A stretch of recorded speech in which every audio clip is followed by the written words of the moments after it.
اعوذ باللہ من الشیطان الرجیم بسم اللہ الرحمن الرحیم تبارک الذی بیدہ الملک وہو علی کل شیء قدیر۔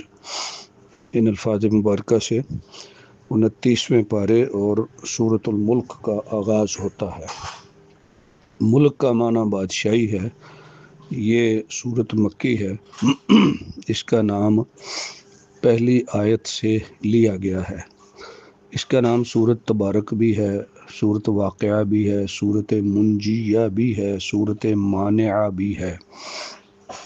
اس کی فضیلت میں احادیث ہیں کہ اس سورت کے پڑھنے سے عذاب سے نجات ہوتی ہے اور یہ انسان کو قبر کے عذاب سے روکنے والی ہے۔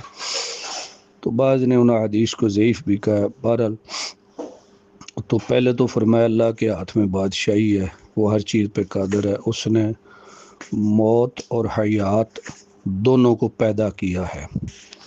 تو اس سے پتہ چلتا ہے کہ موت بھی اللہ کی ایک مخلوق ہے۔ جیسا کہ پیچھے آپ نے سنا تھا وانذرہم یوم الحسرہ کے تحت کہ ایک وقت آئے گا جب موت کو بھی موت دے دی جائے گی۔ یہاں اللہ تعالیٰ نے فرمایا اللہ نے 7 آسمان اوپر تلے بنائے، آپ نظر دوڑائیں پھر دوبارہ دیکھیں، آپ کو ان میں کوئی بے ضابطگی، کوئی ٹوٹا پن نظر نہیں آئے گا۔ اور آسمان دنیا جو ہے نیچے والا آسمان، اس کو ہم نے ستاروں کے ساتھ زینت بخشی اور ستاروں کو شیاطین کو مارنے والا بھی ہم نے بنایا۔ یہاں پہ جہنمیوں کا اعتراف آیا ہے کہ اگر ہم سنتے یا عقل کرتے تو ہم جہنم میں نہ جاتے۔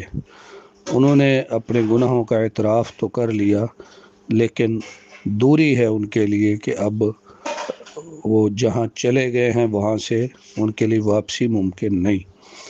اور جو لوگ اپنے رب سے ڈرتے ہیں، غائبانہ ڈرتے ہیں، ان کے لیے مغفرت ہے اور اجر کبیر ہے۔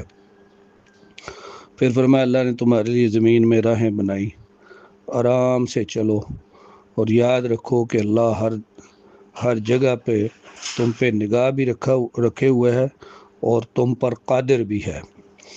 آسمان سے کوئی چیز تم پہ برسا دے یا زمین میں تمہیں دنسا دے، کیا تم اس کی قدرت پہ غور نہیں کرتے کہ کس طرح پرندے فضاؤں میں منڈلاتے رہتے ہیں، انہیں زمین پر گرنے سے اللہ کے سوا کوئی روک نہیں سکتا۔ اللہ ہی ہے جس نے تمہیں سمع اور بصر اور دل عطا کیے ہیں۔ تو یہ منکرین کو سمجھانے کے لیے ہے، یا سوالیہ انداز بھی ہے اور الزامی انداز بھی ہے۔ قل قل قل، آخری آیات میں بڑی تعداد میں قل آئے ہیں۔ تو فرمایا کہ علم جو ہے اللہ کے پاس ہے، قیامت کے بارے میں پوچھتے ہیں تو آپ انہیں کہیں کہ اس کا علم اللہ کے پاس ہے۔ فرمایا کہ آپ انہیں یہ بھی کہہ دیں کہ اگر رحمان مجھے ہلاک کرے اور میرے ساتھ والوں کو بھی یا ہم پہ رحم کر دے تو اللہ کی گرفت سے کوئی بچانے والا نہیں ہے۔ یا اللہ تعالیٰ نے ایک آخری آیات میں ایک بات ذکر فرمائی کہ آپ انہیں کہیں کہ اگر تمہارا پانی گہرا ہو جائے، یہ پانی جو تم پیتے ہو پیچھے سورۃ الواقعہ میں گزرا ہے کہ افرأیتم الماء الذی تشربون اانتم انزلتموہ من المزن ام نحن المنزلون، یہ جو پانی ہے اس کے خزانے تم پیدا کرتے ہو یا ہم کرتے ہیں۔ تو یہاں فرمایا کہ پانی اگر تمہارا گہرا ہو جائے، اس تک ڈول نہ پہنچے، پائپ نہ پہنچے، موٹریں نہ پہنچے، تو صاف ستھرا پانی پینے کے لیے اللہ کے سوا کون عطا کرے گا بتاؤ۔ تو پانی اللہ تعالیٰ کی بے شبہ نعمت ہے، اس کو ضائع کرنے سے بچنا چاہیے۔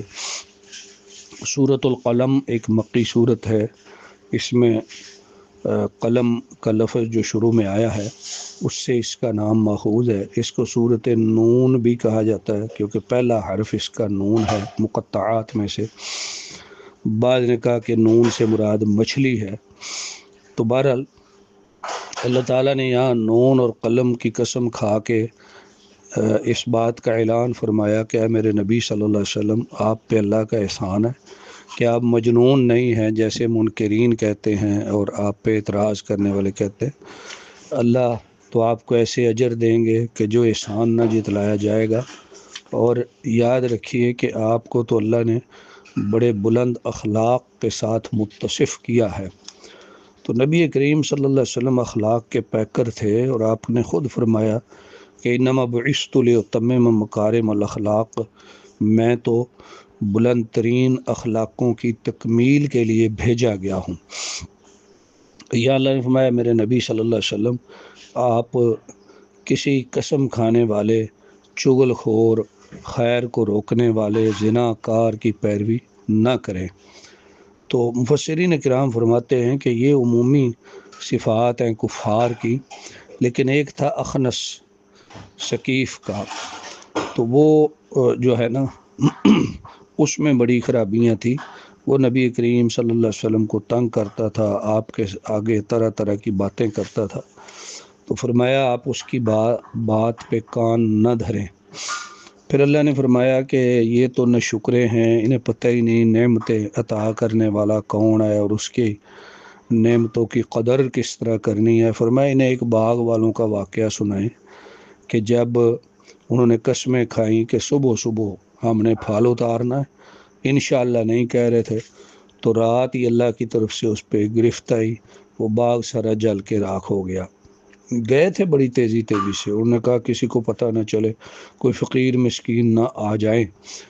تو اس لیے انسان کو چاہیے کہ اپنے موال میں فقراء اور مساکین کا حق رکھے، اور کبھی ایسا ارادہ نہ کرے کہ میں سب کچھ چھپا کے کر لوں گا اور کسی کو خبر نہ ہونے دوں گا۔ اللہ کی رحمت ہے، اللہ کا دیا وہ مال ہے، اللہ کی راہ میں دینا ہے، اور جو دینا ہے وہ آپ کے لیے جمع ہو جانا ہے۔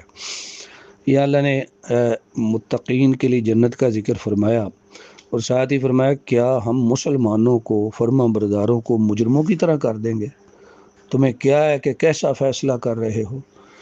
بعض لوگ کہتے ہیں جی یہ اللہ ہی جانتا ہے جی کیا ہوگا، اللہ نے سب کو بخش ہی دینا ہے، سارے وہاں ایک جیسے ہی ہوں گے۔ تو اس طرح کی باتیں جو ہیں درست نہیں ہیں۔ اللہ تعالیٰ واضح فرما رہے ہیں نہیں، تم عقل مند ہو، بتاؤ ایسا فیصلہ ہو سکتا ہے کہ مسلمین اور مجرمین دونوں کو ایک جیسا کر دیا جائے؟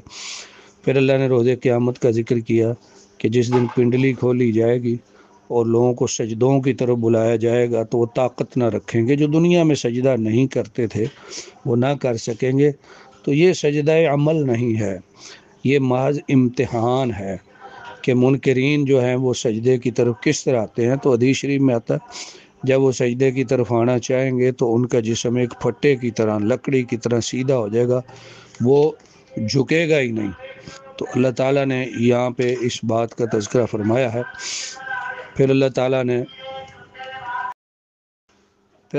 نے صورت مبارکہ کے آخر میں فرمایا کہ آپ اللہ کے حکم پہ صبر کریں، قائم رہیں تبلیغ رسالت پر، مچھلی والے کی طرح نہ ہو جائیں۔ جیسے حضرت یونس علیہ السلام قوم سے پریشان ہو کے اذن الہی سے پہلے چلے گئے، اس طرح آپ نہ بنیں۔ اس کو تو رب کی رحمت نے اپنے احاطے میں لے لیا اور اسے مچھلی نے باہر پھینکا، تو واقعہ آپ نے صورت صافات میں سنا ہے۔ یہاں یہ بھی فرمایا کہ کافر آپ کو اپنی نظروں سے پھسلانا چاہتے ہیں، آخری آیت میں۔ تو مفسرین نے اس بات کا اشارہ کیا ہے کہ جو اللہ کے انبیاء ہیں یا نیک لوگ ہیں، قرآن والے ہیں، اللہ کا ذکر جب ان سے سنتے ہیں مخالف، تو انہیں نظر بد لگانے کی کوشش کرتے ہیں، اللہ والوں کو، دین والوں کو۔ لہذا نظر بد کے لیے جو علاج بتائے گئے ہیں احادیث میں، ان پر غور کرنا چاہیے۔ سورۃ الحاقہ مکی صورت ہے۔ الحاقہ ملحاقہ، حق ہونے والی، کیا ہے حق ہونے والی؟ تو اس سے مراد قیامت ہے۔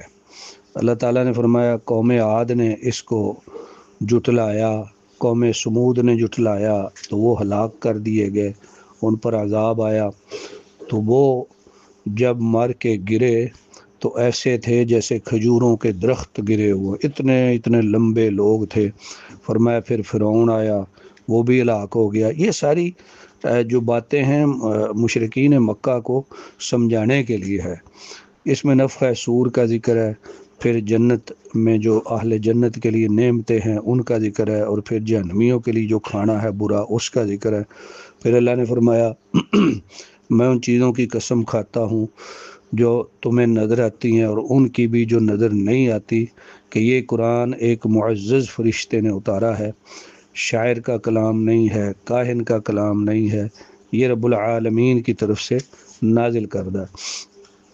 بعض روایات میں آتا ہے کہ یہ مقام رسول اکرم صلی اللہ علیہ وسلم تلاوت فرما رہے تھے، اور حضرت عمر جو ہیں وہ خانہ کعبہ کے پردے کے پیچھے چھپ کے، بھی مسلمان نہیں ہوئے تھے، قرآن سن رہے تھے، تو ان آیات نے ان پہ اثر کیا، پھر وہ اسلام کی طرف مائل ہوئے۔ یا اللہ نے یہ بھی فرما دیا کہ اگر ہمارے نبی صلی اللہ علیہ وسلم اپنی طرف سے کوئی بات شامل کریں تو ہم ان پہ گرفت کریں گے۔ یہ بشر کا کلام نہیں ہے، اللہ تعالیٰ کا کلام ہے، اور محفوظ طریقے سے انسانوں کی طرف اتارا گیا ہے۔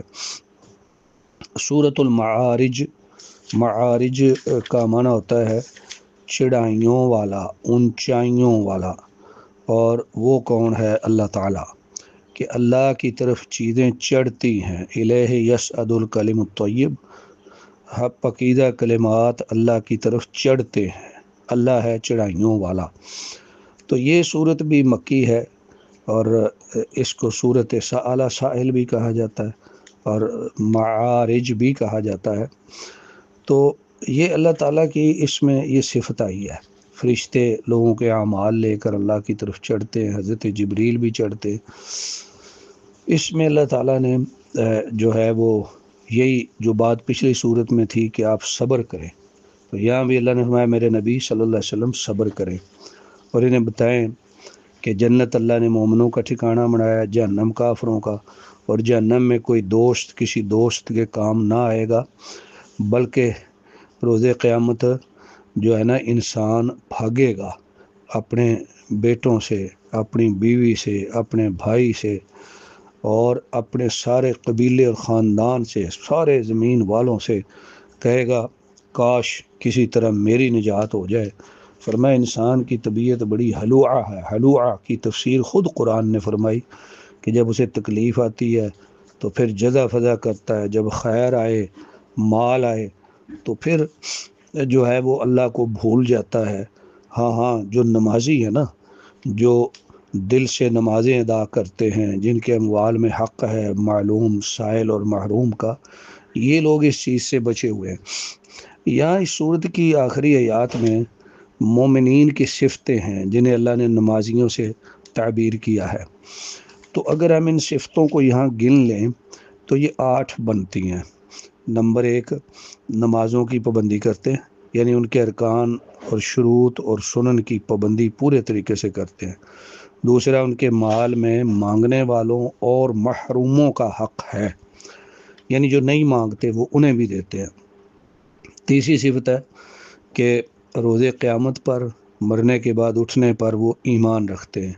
چوتھی صفت ہے کہ جب شیطان ان پہ کوئی وسوسہ ڈالے، ان سے کوئی غلط کام ہو جائے یا کوئی فرض ان سے چھوٹ جائے تو وہ قیامت کے خوف سے ان کے جسموں پہ کپ کپی طاری ہو جاتی ہے، اور وہ لوگ فوراً شیطان سے واپس ہو کے رحمان کی طرف رجوع کرتے ہیں۔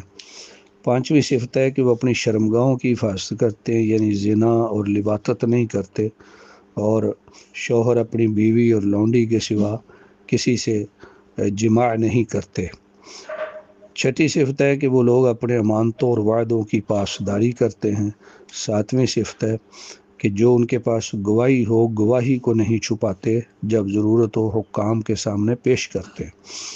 آٹھویں صفت ہے کہ اپنی 5 نمازوں کو شروط اور ارکان کے ساتھ، خشوع اور خضوع کے ساتھ جو ہے وہ ادا کرتے ہیں۔ اب اسی طرح کا بیان تھا سورۃ المومنون میں، وہاں غالباً 6 صفتیں تھیں شروع میں 18ویں پارے میں، تو ان صفات میں سے پہلی بھی نماز کے متعلق تھی، آخری بھی۔ یہاں 8 صفتیں آئی ہیں، یہاں بھی پہلی بھی نماز سے جڑی ہوئی ہے اور آخری بھی، کہ مومن کا اپنے رب کے ساتھ سب سے بڑا تعلق جو ہے وہ نماز کا تعلق ہے۔ پھر یہاں پہ صورت نوح کا آغاز ہوتا ہے، یہ بھی ایک مکی صورت ہے، اس میں حضرت نوح علیہ السلام کا نام آیا ہے اور ان کی دعوت کا تفصیلی یہاں پہ ذکر آیا ہے۔ مدت نبوت کا ذکر سورۃ العنکبوت میں گزر چکا ہے، اور تبلیغ کا دوران اللہ تعالیٰ نے ان کا وہاں پہ 950 سال ذکر فرمایا ہے۔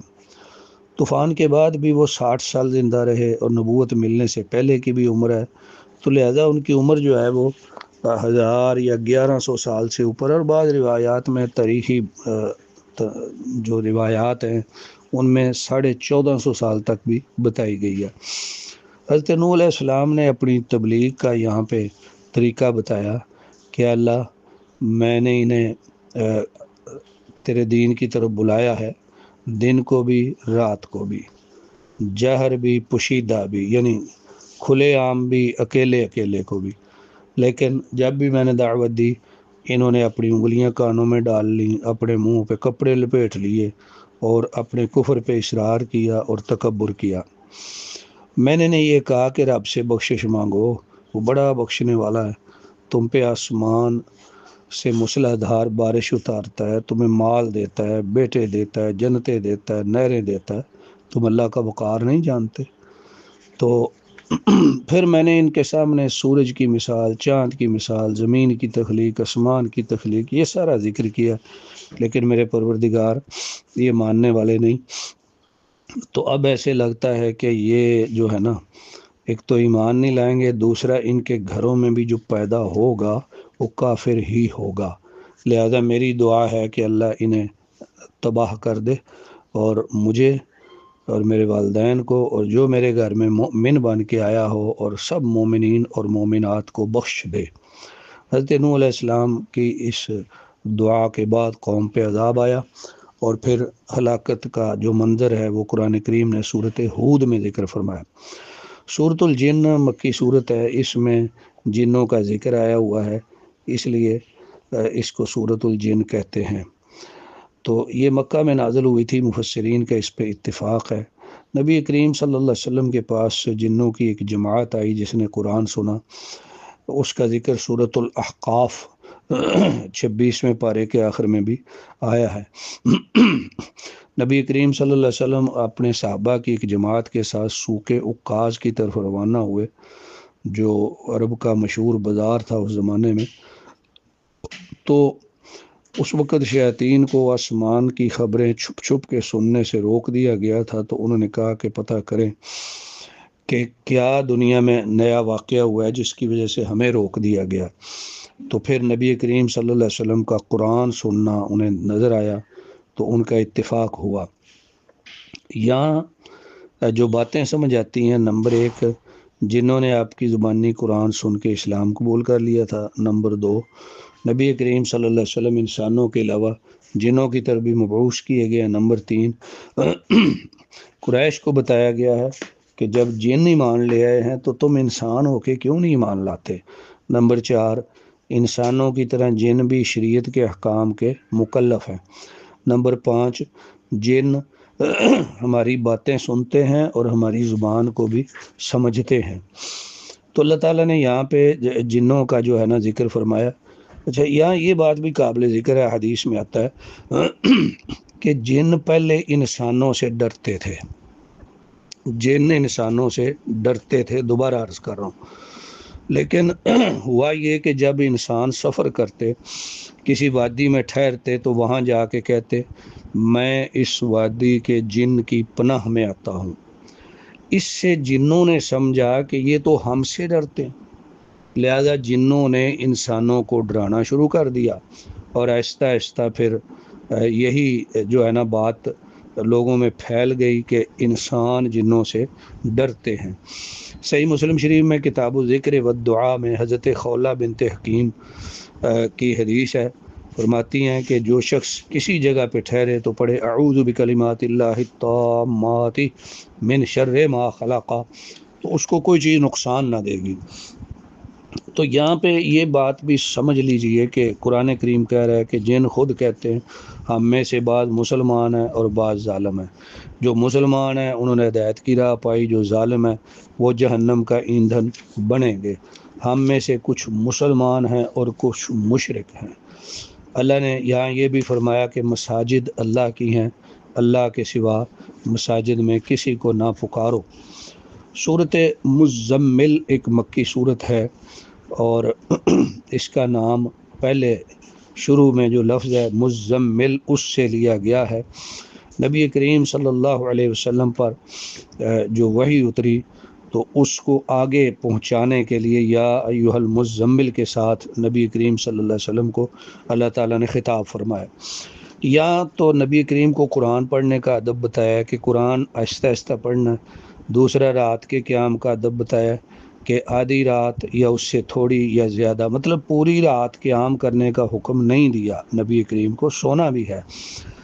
پھر فرمایا کہ ہم آپ پہ بھاری قول اتار رہے ہیں، تو بھاری قول قرآن ہے۔ قرآن کو اللہ تعالیٰ نے بھاری بنایا ہے حسن اور معنن، کہ نبی کریم صلی اللہ علیہ وسلم پہ وہی اترتی تو اس کے ثقل کی وجہ سے آپ کو سردیوں میں بھی پسینہ آنا شروع ہو جاتا۔ پھر سورۃ المدثر جو ہے وہ بھی مکی صورت ہے۔ سورۃ المدثر جو ہے اس میں بھی شروع میں یا ایھا المدثر آ گیا، اور یہ فترۃ الوحی کے بعد دوسری وحی ہے۔ پہلی وحی اقرأ بسم ربک الذی خلق، اس کے بعد ایک عرصے تک وحی بند رہی۔ وہ عرصہ کتنا ہے اس کے تعین میں مختلف روایات ہیں، 6 ماہ سے لے کے 2 سال تک۔ تو نبی کریم صلی اللہ علیہ وسلم اس دور میں بڑی خواہش رکھتے تھے کہ دوبارہ وحی آئے، تو پھر آپ نے دیکھا کہ وہی فرشتہ جو پہلے وحی لے کے آیا تھا زمین و آسمان کے درمیان ایک کرسی پہ بیٹھا ہوا تھا، تو اس نے یہ وحی اتاری، یا ایھا المدثر قم فانذر ربک فکبر وثیابک فطہر والرجز فاہجر۔ والرجز فاہجر کا معنی ہے بتوں سے بچیں، کپڑے تو آپ پہلے بھی صاف ہی رکھتے تھے، بتوں سے بچیں، اور فرمایا کہ ایسا احسان نہ کریں جو آپ کو جتلانا پڑے، احسان نہ جتلائیں۔ تو یہ دوسری وحی ہے، وحی کی بندش کے بعد، پہلی وحی کے بعد اس میں رسول اکرم صلی اللہ علیہ وسلم کو پیغام آگے پہنچانے کا حکم ہے۔ پہلی وحی میں محض اطلاع تھی اللہ کی طرف سے علم کے نزول کی اور نبوت کے نزول کی۔ اب اس صورت مبارکہ میں اللہ تعالیٰ نے جہنم والوں کا ذکر بھی فرمایا، جنت والوں کا ذکر بھی فرمایا، اور قسمیں کھا کھا کے کہا ہے کہ یہ بشر کا کلام نہیں ہے۔ تو فرمایا کہ جنتی جنت میں ایک دوسرے سے ملیں گے، سوال کریں گے، اور جہنمیوں سے پوچھیں گے، وہ اوپر سے جھانک کے کہ تم جہنم میں کیوں آ گئے؟ تو کہیں گے ہم نماز نہ پڑھتے تھے، ہم مسکینوں کو کھانا نہ کھلاتے تھے، ہم بیکار باتیں کرتے تھے، ہم روز قیامت کو جھٹلاتے تھے، حتیٰ کہ ہمارے پاس یقین یعنی موت آ گئی۔ تو اگر موت کے آنے تک کوئی بندہ اس حال پہ قائم رہے کہ وہ قیامت کو ہی نہیں مانتا اور نیکی کے کام نہیں کرتا، تو مرتے وقت اگر رجوع کرتا ہے تو فائدہ نہیں۔ حدیث شریف میں آتا ہے ان اللہ یقبل توبۃ العبد ما لم یغرغر، اللہ بندے کی توبہ قبول کرتے ہیں جب تک جان حلق میں نہ آ جائے۔ سورۃ القیامہ مکی صورت ہے، پہلا ہی لفظ ہے لا اقسم بیوم القیامہ، یہاں سے یہ لیا گیا ہے۔ تو قسم کھائی ہے اللہ نے، قسموں کا قرآن میں بڑا ذکر ہے، اور قسموں کے حوالے سے سب سے عمدہ کتاب امام ابن قیم کی ہے اقسام القرآن۔ یہاں جو ہے نا لا اقسم کا معنی میں قسم کھاتا ہوں، یہ نہیں مانا کہ قسم نہیں کھاتا۔ تو یہ لا جو ہے یہ ترجمے میں زیادہ ہے، لیکن اس کا یہ مطلب نہیں کہ یہ ویسے ہی زیادہ ہے۔ عرب کے لوگ کلام میں حسن پیدا کرنے کے لیے قسم کے ساتھ لا استعمال کرتے تھے، تو قرآن عرب کے محاورے پر اترا ہے، یا یہ ہے کہ نہیں اس کے علاوہ اور کوئی بات ہی نہیں جو میں قسم کھا رہا ہوں، تو پھر اس میں لا کا معنی شامل ہو جائے گا۔ تو اللہ تعالیٰ نے یہاں قیامت کی قسم کھائی ہے اور نفس لوامہ کی، اور فرمایا انسان یہ سمجھتا ہے کہ ہم اس کی ہڈیاں کٹھی نہیں کر سکیں گے، کیوں نہیں، ہم قادر ہیں اس کی ایک ایک انگلی، ایک ایک پورا، ایک ایک جوڑ جو ہے نا وہ دوبارہ بنائیں گے۔ پوچھتا رہتا ہے قیامت کب آئے گی، تو اسے بتائیں کہ جب قیامت آئے گی تو پھر بڑے بڑے امور جو ہیں ان کا ظہور ہوگا۔ یا نبی کریم صلی اللہ علیہ وسلم کو اللہ نے ایک ادب تعلیم فرمایا کہ اے نبی صلی اللہ علیہ وسلم، آپ اپنی زبان کو جلدی جلدی حرکت نہ دیا کریں جب قرآن اترے۔ آپ کا مقصد ہے کہ آپ کے سینے میں جمع ہو جائے اور آپ کی زبان پہ جاری ہو جائے، تو جب ہمارا فرشتہ قرآن پڑھے آپ پیچھے پیچھے پڑھیں آرام سے، پھر آپ کے سینے میں جمع کرنا، آپ کی زبان پہ جاری کرنا ہمارے ذمہ ہے۔ ثم انا علینا بیانہ، پھر اس کا بیان بھی ہمارے ذمہ ہے۔ تو قرآن کا بیان کیا ہے؟ حدیث شریف۔ تو انا علینا بیانہ سے یہ بات سمجھ آتی ہے جس طرح قرآن اللہ کی طرف سے ہے اس طرح حدیث بھی اللہ کی طرف سے ہے، اور یہ ہمارا موقف کئی دلائل سے ثابت ہے، صرف اس دلیل سے نہیں۔ اللہ تعالیٰ نے انسان کی عالم جان کنی کا ذکر کیا ہے، فرمایا جب اس کی جان نکل رہی ہوتی ہے تو لوگ کہتے ہیں کون ہے جو دوا دارو کرے، کوئی اس کے لیے علاج کرے۔ اس کو پتہ چل جاتا ہے کہ میں یہاں سے جانے والا ہوں، اس کو اشارات ملتے رہتے ہیں۔ تو جس نے نماز نہ پڑھی، صدقہ نہ کیا، اس کے لیے تو بڑی پریشانی ہے۔ لہذا یہاں پہ انسان کو یہ بات سمجھائی گئی ہے آگے چل کے کہ یا سب الانسان یترک سدی، انسان سمجھتا ہے اسے بیکار چھوڑ دیا جائے گا، نہیں، اس کو بنانے کا، زندگی عطا کرنے کا بھی کوئی مقصد ہے، اور پھر اس کے لیے آئندہ حساب بھی ہوگا۔ یہ نہیں ہے کہ آئندہ بھی اس کو بیکار چھوڑا جائے گا، اس کی زندگی کا حساب ہوگا۔ سورۃ الدہر مدنی صورت ہے، لیکن اس کا جو مزاج ہے یا عناوین ہیں، مضامین ہیں، وہ مکی صورتوں کی طرح کے ہیں۔ اس میں لفظ دہر آیا پہلی آیت میں، اس لیے اس کا نام دہر ہے، اور پہلی آیت میں لفظ انسان آیا ہے، اس لیے بعض اس کو سورۃ الانسان کہتے ہیں، اور سورۃ حل عطا بھی کہتے ہیں، سورۃ الامشاج بھی اس کو کہا جاتا ہے۔ فرمایا کیا انسان پر ایسا وقت نہیں آیا کہ جب وہ کوئی قابل ذکر چیز نہ تھا، انسان کی ضعیفی اور حقارت اور اس کا معمولی ہونا یاد کرایا جا رہا ہے کہ یہ کیا تھا، اس کا باپ کیا تھا کہ وہ 40 سال تک مٹی کا ایک مجسمہ بن کے پڑا رہا، بعض روایات میں 120 سال تک مٹی، گارے اور ٹھیکری کے مراحل سے گزرتا ہوا پھر یہ بنا۔ تو فرمایا اس کو ہم نے جو ہے وہ مخلوط نطفے سے پیدا کیا، پھر ہم نے اس کو آزمائش کے لیے زندگی دی اور اس کو سمع اور بصر عطا کیے اور اس کو ہدایت عطا فرمائی کہ دیکھو اب یہ شکر گزار بنتا ہے یا ناشکرہ بنتا ہے۔ فرمایا کافر تو ناشکرے ہو گئے، اور مومنوں کے لیے، نیکوں کے لیے جنت میں پیالے ہوں گے جن سے وہ پانی پئیں گے، اور وہ پیالے ان کے لیے پورے پورے بھرے ہوئے ہوں گے، یعنی پینے والا یہ نہ کہے گا پی کے کہ اس سے تھوڑا سا کم ہوتا یا تھوڑا سا زیادہ ہوتا۔ قدروہا تقدیرا، جتنا جتنا کسی کو چاہیے اللہ کے جو غلمان خادم ہیں اتنا اتنا ہی دیں گے۔ جنتیوں کی صفت ہے۔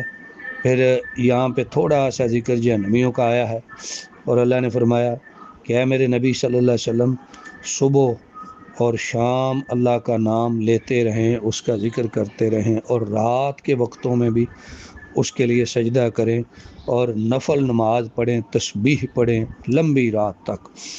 تو ان الفاظ مبارکہ میں جو سورت کے آخر میں آئے ہیں، نیک اعمال کی ترغیب دی گئی ہے۔ فرمایا یہ کافر لوگ دنیا پسند کرتے ہیں، اور یہ اپنے پیچھے ایک بھاری بوجھل دن کو چھوڑے ہوئے ہیں، فراموش کیے ہوئے ہیں، انہیں پتہ نہیں ہے کہ ایک بھاری بوجھل دن آگے آنے والا ہے۔ سورۃ المرسلات ایک مکی صورت ہے، اس کو سورۃ العرف بھی کہا جاتا ہے کیونکہ اس میں آگے آتا ہے لفظ پہلی آیت میں والمرسلات عرفا، عرف بھی اس کو کہتے ہیں۔ تو یہ صورت مکہ میں نازل ہوئے ہے، حدیث شریف میں آتا ہے، بخاری شریف میں ہے، صحابی فرماتے ہیں ہم نبی کریم صلی اللہ علیہ وسلم کے ساتھ منا کے علاقے میں ایک غار میں تھے، تو وہاں پہ یہ صورت نازل ہوئی، اور وہاں حدیث میں یہ بھی ہے کہ جب یہ صورت نازل ہوئی تو وہاں ہمیں ایک سانپ نظر آیا، تو ہم اسے مارنے کے لیے دوڑے تو وہ بھاگ گیا۔ نبی کریم صلی اللہ علیہ وسلم نے فرمایا تم اس کے شر سے بچ گئے، وہ تمہارے شر سے بچ گیا۔ اس صورت کے شروع میں اللہ نے قسمیں کھائی ہیں ہواؤں کی، مرسالات، عاصفات، ناشرات، فارقات، ملکیات، تو بعض نے ہوائیں کہا ہے، بعض نے ان کو فرشتے کہا ہے۔ بہرحال یہ ساری قسمیں کھا کے اللہ نے فرمایا جس کا تم سے وعدہ کیا جاتا ہے دن کا وہ ضرور آئے گا۔ کب؟ جب ستارے مٹا دیے جائیں گے، آسمان میں شگاف ڈال دیا جائے گا، اور پہاڑ اڑائے جائیں گے، اور رسولوں کو ایک وقت مقرر جو دیا گیا تھا وہ آ جائے گا۔ وہ ایک وقت مقرر تھا اور وہ وقت ہے یوم الفصل، فیصلے کا دن۔ اور آپ کیا جانیں فیصلے کا دن کیا ہے؟ اس دن جھٹ لانے والوں کے لیے بڑی بربادی ہوگی۔ ویل یومئذ للمکذبین، اللہ نے یہ آیت اس صورت مبارکہ میں دہرائی ہے۔ وہ فرمایا کیا زمین کو ہم نے سمیٹنے والا نہیں بنایا، زندوں کو بھی اور مردوں کو بھی؟ زندہ اس پہ زندگی گزارتے ہیں اور مردہ اس کے اندر دفن کر دیے جاتے ہیں۔ فرمایا اس پہ ہم نے پہاڑ گاڑ دیے، تمہیں میٹھا پانی پلایا۔ تو اس طرح اللہ تعالیٰ نے یہاں اپنی بڑی بڑی نعمتیں ذکر فرمائی اور اہل جنت پہ انعامات ذکر فرمائے، اور پھر منکروں اور مجرموں کے لیے اللہ تعالیٰ نے یہاں پہ سخت وعیدیں ذکر فرمائی روز قیامت کی، کہ ان کے ساتھ روز قیامت کیا ہوگا۔ تو بار بار فرمایا ویل یومئذ للمکذبین، اس دن جھٹ لانے والوں کے لیے بڑی بربادی ہوگی اس دن، قیامت والے دن۔ اور صورت مبارکہ کا اختتام فرمایا فبأی حدیث بعدہ یؤمنون، کہ اس حدیث کے بعد یہ لوگ کس پر ایمان لائیں گے۔ تو اللہ تعالیٰ نے یہاں قرآن پاک کو حدیث کہا ہے، اور بھی کئی دلائل ہیں۔ نبی کریم فرماتے تھے ان خیر الحدیث کتاب اللہ، تو اللہ تعالیٰ کی کتاب قرآن حدیث ہے، اور نبی کریم صلی اللہ علیہ وسلم کا فرمان بھی حدیث ہے، اور دونوں کو ماننے والے اہل حدیث ہیں۔ تو ان الفاظ مبارکہ کے ساتھ ہی سورۃ المرسلات اور 29ویں پارے کا اختتام ہوا۔ اللہ تعالیٰ سے دعا ہے اللہ تعالیٰ میں اپنی پاک کتاب سمجھنے اور اس پر عمل کرنے کی توفیق عطا فرمائے، آمین۔ وآخر دعوانا ان الحمد للہ